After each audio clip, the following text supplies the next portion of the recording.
अंबरनाथ नगर परिषदेत मोठा राजकीय उलथापालट पाहायला मिळत आहे। मुंबई हायकोर्टाने सर्व समित्यांना स्थगिती दिली। शिंदे सेना अजित पवार गटाची आघाडी वैध आहे की नाही हा निर्णय जिल्हाधिकाऱ्यांवर सोपवला आहे। नुकत्याच झालेल्या 29 महानगरपालिकांच्या निवडणुकीत एकनाथ शिंदे यांच्या शिवसेनेला मोठं यश मिळालं होतं। मात्र या आनंदाच्या क्षणांना आता न्यायालयीन आदेशामुळे ब्रेक लागलाय। अंबरनाथ नगर परिषदेच्या निवडणुकीनंतर सभापती निवड आणि 6 विषय समित्यांच्या सभापतींची निवड करण्यासाठी बैठक आयोजित करण्यात आली होती। मात्र या सभेलाच मुंबई उच्च न्यायालयाने स्थगिती दिली आहे। हायकोर्टाने अंबरनाथ नगर परिषदेत स्थापन करण्यात आलेल्या सर्व समित्यांना तात्काळ स्थगितीचे आदेश दिलेत।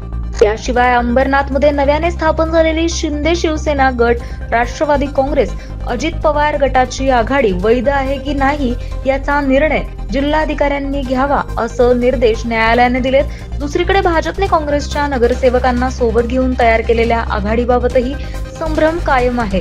या न्यायालयीन आदेशामुळे अंबरनाथ नगर परिषदेत मोठा ट्विस्ट आला असून राजकीय वातावरण पुन्हा एकदा तणावपूर्ण होण्याची शक्यता व्यक्त केली जाते।